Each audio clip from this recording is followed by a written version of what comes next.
En mission officielle de suivi et évaluation de l'opération d'identification biométrique à Mbuji-Mayi, chef-lieu du Kasaï oriental, le vice-premier ministre en charge de la fonction publique, Jean-Pierre Liaou, a été accueilli par une foule compacte en liesse.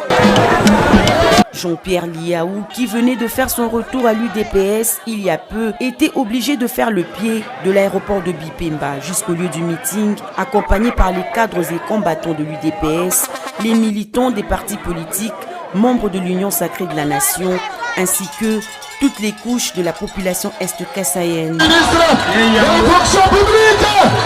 Devant une foule immense, Jean-Pierre Liaou a martelé sur les actions menées par le chef de l'État, Félix Antoine Tshisekedi Tshilombo, visant à sortir du gouffre et mettre la RDC sur la voie du développement intégral.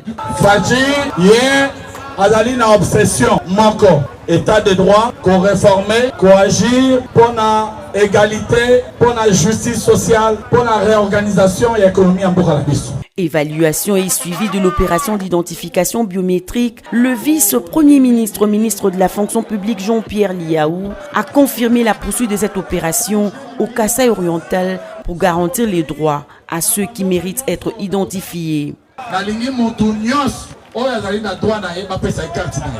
À Mbuji-Mayi, le VPM a aussi sensibilisé sur la nouvelle branche des risques professionnels et actions sociales et sanitaires de la Caisse nationale de sécurité sociale des agents publics de l'État, CNSAP. En marge des élections prévues en décembre 2023, le vice-premier ministre de la fonction publique Jean-Pierre Liaou a démontré la volonté politique affichée par le chef de l'État, celle de voir la CENI organiser les élections dans les délais constitutionnels.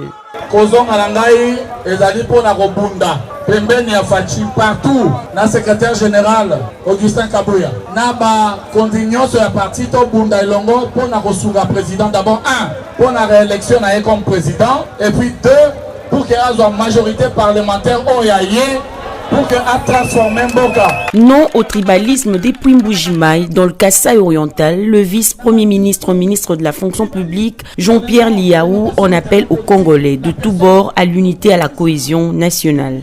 Congo est une mosaïque, il y a des tribus, il y a un rassemblage, les tribus sont formées une nation. Il faut dire non aux politiciens divisionnistes. Après le Kasaï, Jean-Pierre Liaou se rendra dans d'autres provinces pour prendre à bras-le-corps les problèmes des fonctionnaires et procéder à l'évaluation de l'opération d'identification biométrique en province.